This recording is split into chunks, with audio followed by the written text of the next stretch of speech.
Die boodskap Eksodus hoofstuk 23. Billike uitsprake in die hof. Jy moenie praatjies oor ander mense verder oor vertel as jy weet dit is nie waar nie.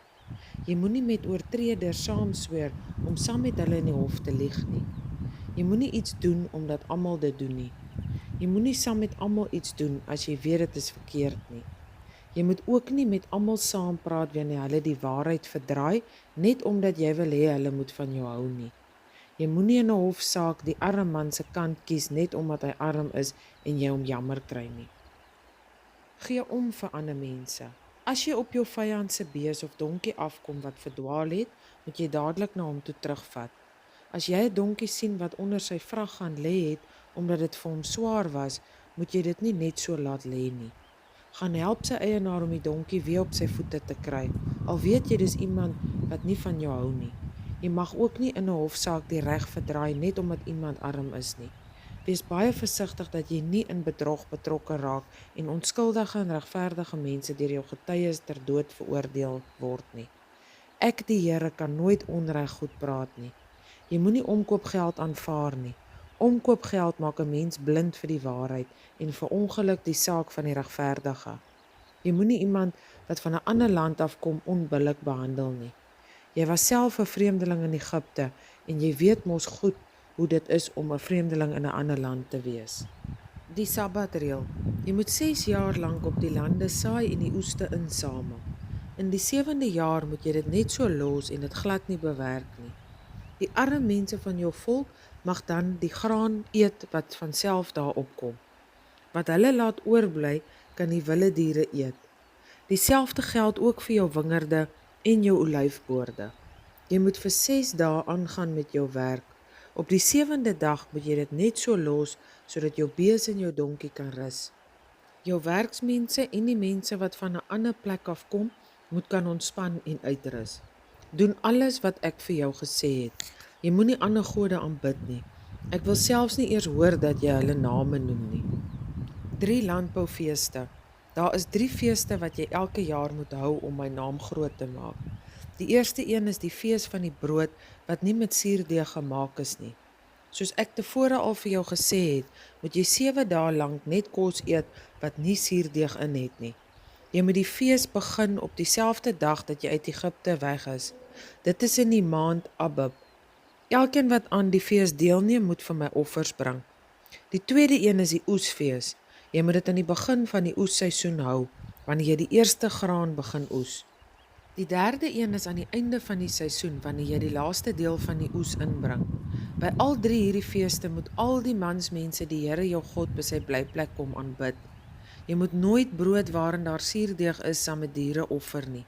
Die vet van die dier wat jy by die fees offer, mag ook nie oud word en oorstaan tot die volgende oggend nie. Jy moet die beste gedeelte van die eerste oes wat jy insamel vir die Here na sy blyplek toe bring. Jy mag nie 'n boklam offer wat sopas gespeen is nie. Die Here gee vir jou 'n nuwe land. Let daarop, ek laat die man wat ek uit die hemel na jou stuur saam met jou gaan om jou langs die pad te beskerm. Hy sal saam met jou gaan tot by die land wat ek vir jou eenkant hou. Jy moet hom vertrou dat hy jou sal beskerm. Jy moet luister wat hy vir jou sê. Jy moenie teen hom draai nie. Hy sal dit nie verdra as jy verkeerd met hom maak nie. Hy verteenwoordig my by jou en tree in my plek op. As jy mooi na hom luister en presies doen wat ek jou vra, sal ek ook jou vyande se vyand wees en sal ek hulle aanval wat jou wil aanval. My verteenwoordiger sal saam met jou gaan. Hy sal jou laat veg teen die Amoriete, Hetiete, Feresiete, Kanaaniete, Hewiete en Jebusiete. Maar ek sal hulle uitwis. Jy mag nooit voor hulle gode buig of hulle aanbid nie. Jy moet God ook nooit op dieselfde manier aanbid as wat hulle gode aanbid nie. Jy moet hulle heidense godsdiens met wortel en tak uitroei. Jy moet die klippilare waar hulle gode aanbid tot op die grond toe afbreek. Jy moet net tot die Here jou God bid en tot geen ander God nie. Die Here sal dit dan goed met jou laat gaan. Hy sal vir jou kos en drinkgoed en gesondheid gee. Daar sal nie in jou land mense wees wat nie kinders kan kry nie. Dit sal ook nie gebeur dat jou kinders doodgebore word nie. Ek sal jou lank en gelukkig laat lewe. Ek sal jou vyande laat bang word vir my. Ek sal al die volke wat met jou bots te mekaar maak. Ek sal jou vyande vir jou laat vlug. Ek stuur slange voor jou uit om die Hewite, Kanaaniete en Hetiete voor jou uit te verdryf. Ek sal hulle nie dadelik binne die eerste jaar voor jou laat pad gee nie. As dit gebeur, kan die land onbewoonbaar raak en die wilde diere alles oorneem.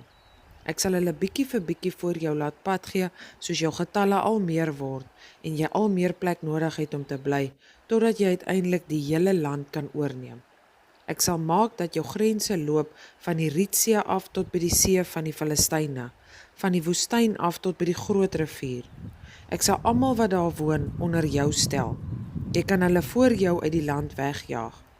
Jy mag nie enige ooreenkoms met hulle sluit nie. Ook nie met hulle gode mag jy enige ooreenkoms maak nie. Hulle mag nie in die land bly woon as jy eers daar ingetrek het nie. As hulle daar aanbly, gaan hulle jou verseker op sleeptou neem en verlei om aan my ongehoorsaam te wees. Jy gaan dan in die struik trap om hulle gode te begin aanbid.